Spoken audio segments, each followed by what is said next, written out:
Well, welcome to 2024.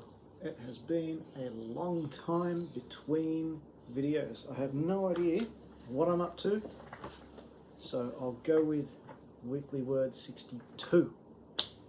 Welcome to Weekly Word 62. My name is Steve. This is Christianity Out Loud, unashamedly Christian, and all the rest of it. So, this has been something I've been sitting on for a while. Not hugely heavy topic-wise, but as a bit of a player of music, a bit of a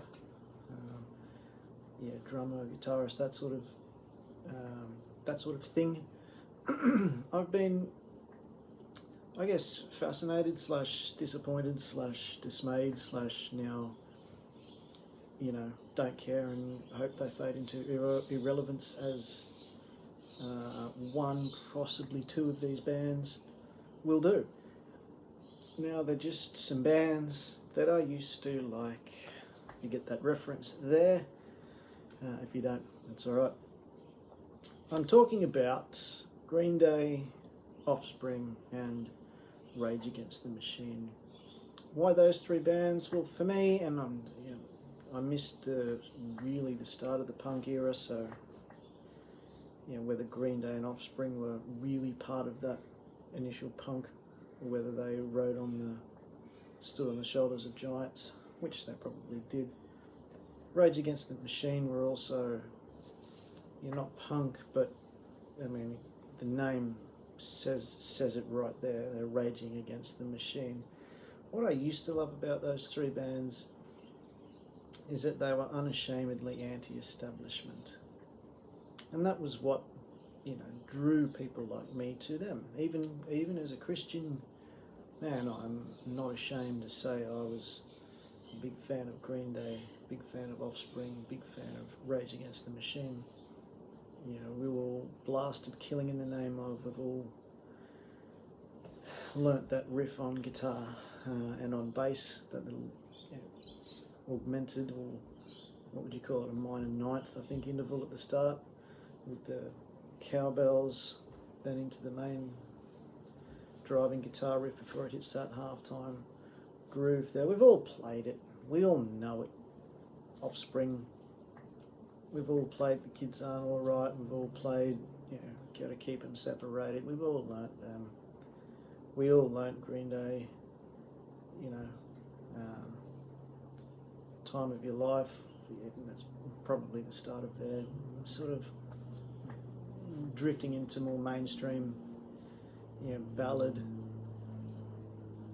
stuff, but still, point being, we've all jammed out on them. And even, those of us who are really have now become at least anti-establishment could even look back on a Green Day album like American Idiot. Spoken not as an American, I realise that, but admire the level of vitriol that really is in that, politically against those that were the ruling establishment at the time. And if you look back at, that was released in, about 04, 05, something like that. Fact check me on that, maybe 03. Thereabouts, early 2000s anyway. We're in the middle of wars that we shouldn't have been in. We're sending money and troops to go and rebuild nations everywhere. It's just, it's the start of, the new world, really, the new world of ruling establishment, and almost the decline, if you like, of the binary left and right political spectrum. But we fast forward to today, and we all know what 2020 brought with us. We'll actually go back. We all know what 2016 brought us. That was a few things. Brexit, which they haven't sorted out yet. The public voted for it. They still haven't sorted it out. Kind of interesting. A bit like our referendum here. We voted no for it, but they still seem to be pushing ahead in some sort of truncated form. And then Donald Trump was elected, president of the US. And, you know, if you listen to any media, and even media here in Australia, you got to hate the man. That's just the way it is. That's the way they portray it. It's really quite sad. It's really quite terrible what our media over here in Australia have done, even continue to do so. They look at this ridiculous, fraud charge that's been lumped against him in New York. It's just utter rubbish. It's completely contrived. It is all made up. There's no trial. If this sort of political persecution was occurring in, I don't know, North Korea, we'd be all over it. How dare you, but it's occurring in the West, and sort of the beacon of the West, so we go, leave that alone, won't we? And it's also happening to the person that it's meant to happen to, because we all must hate Donald Trump, despite the fact that even fuel prices here in Australia were cheaper between 2016 and 2020 than they are now.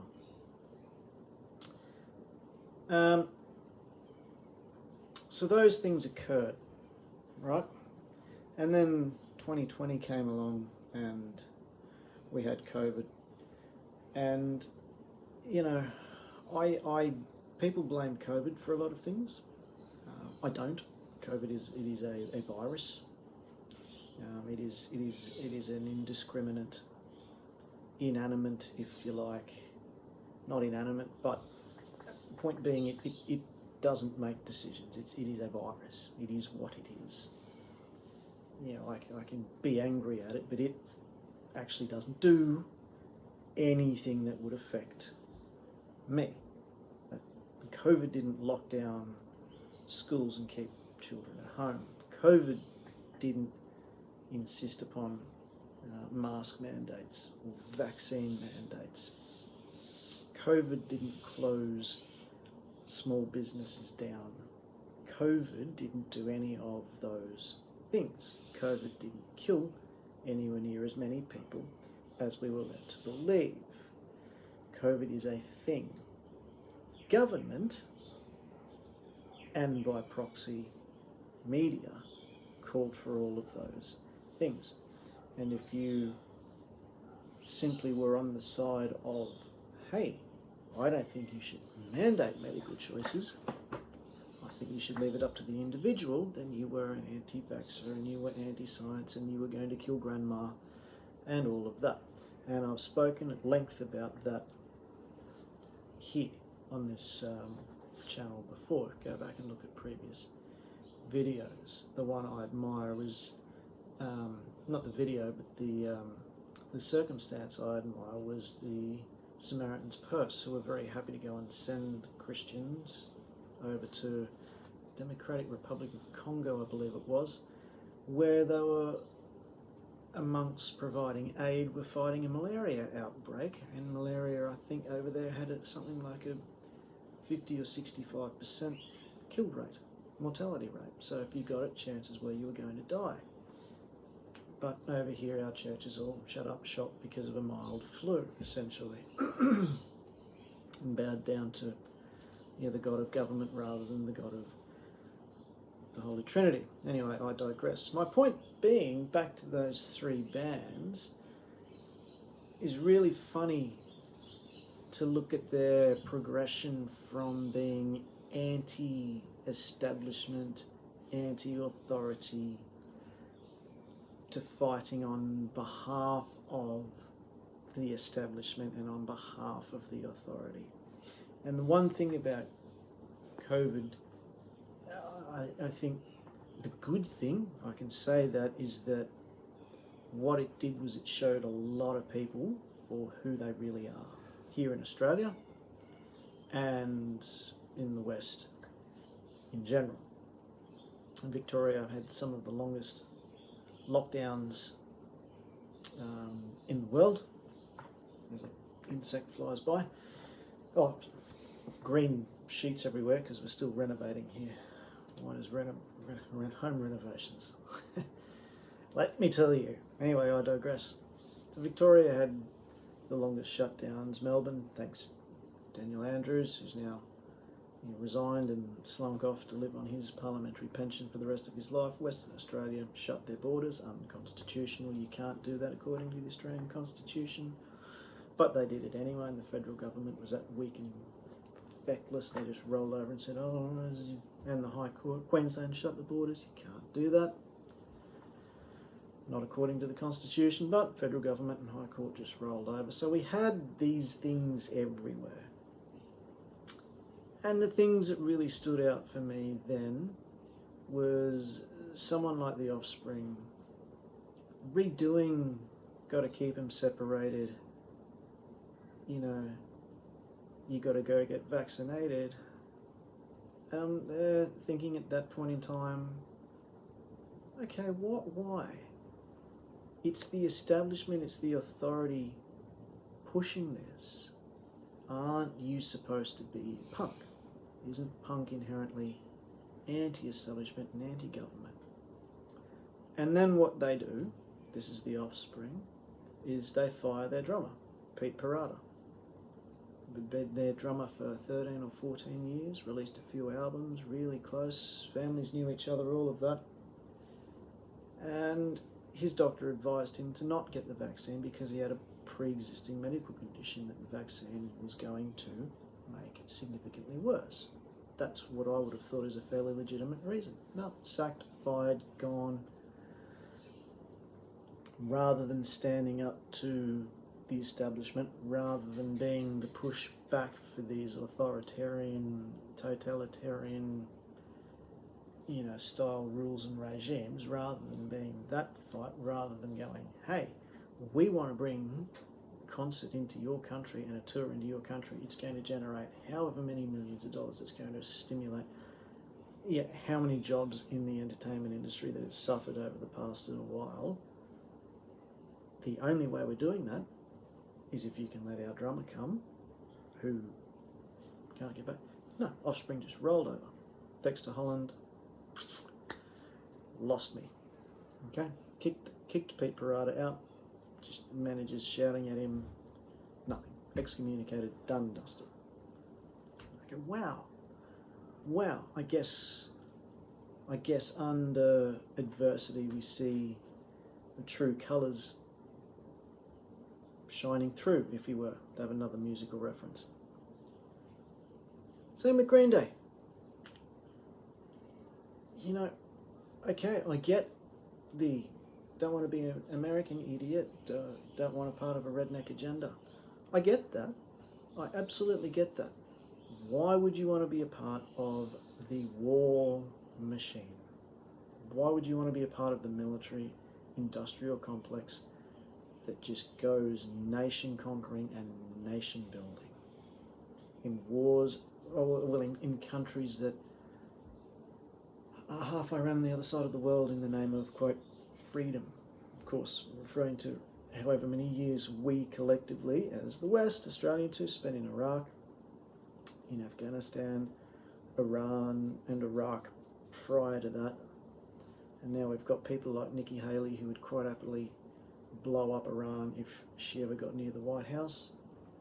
Just warmongering war hawks, military industrial complex, want to make their millions from military contracts, sending young men and women to go and die with no conscience overseas. And what do they change their words to? Don't want to be a part of a MAGA agenda. And I go, okay, as someone who knows nothing about, or very little about American politics, make America great again, bring manufacturing back to the US, secure the southern border,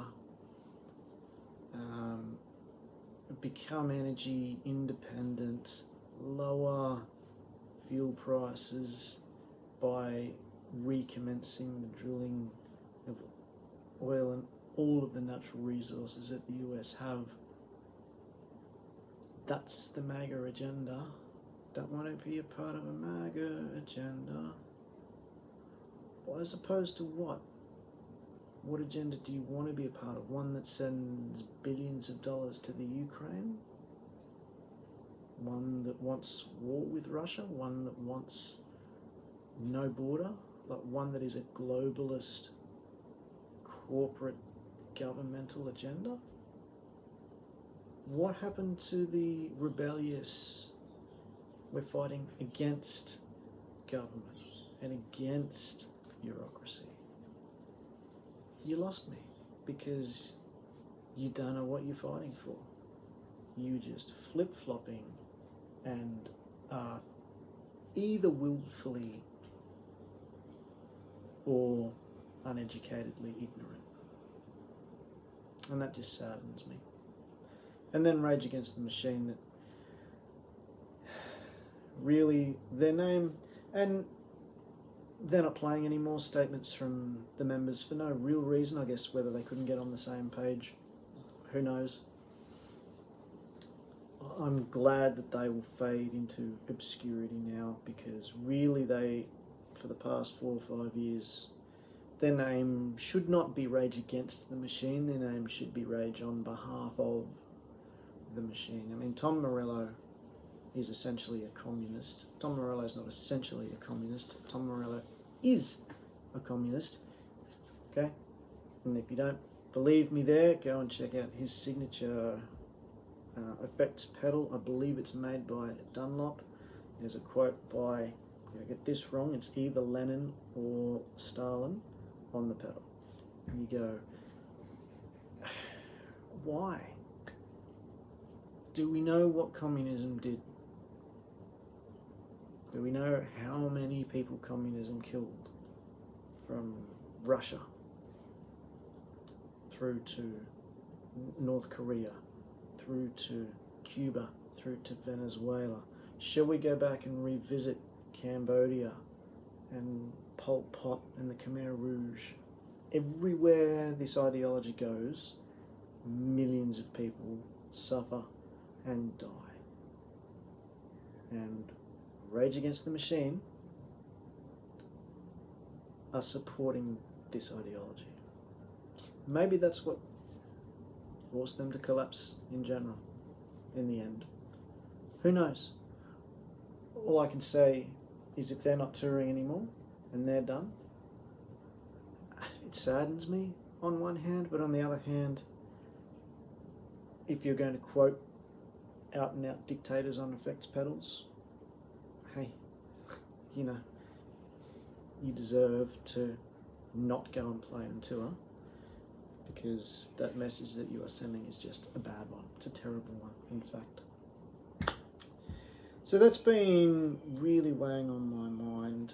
I think the last few years really have shown people's true colours, and bands and influences like Offspring, like Green Day, like Rage Against the Machine really have shown themselves to be nothing but shills, nothing but patsies for what is a global, elitist, authoritarian, do as I say or I shall lock you in the gulags movement. And if that's what these bands have to sell, all I can hope is that people stop buying it and you guys are done. That's all I can hope for, hopefully. Hey, you disagree with me? That's fine, you're entitled to disagree with me. I'll still jam along to Keep 'Em Separated when it comes on the radio. Great tune, but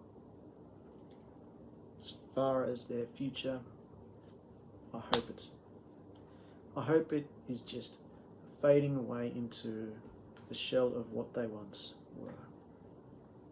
Bands, stay non-political. Don't pick a side, and if you're going to pick a side, don't pick one that is the global elitist, and don't fight on behalf of the machine. Either rage against it or don't rage. Otherwise, what are you? Hey, until next week. Hopefully next week. It has been a while. Until next week. Like, share if you like it. If you don't, that's okay. God bless.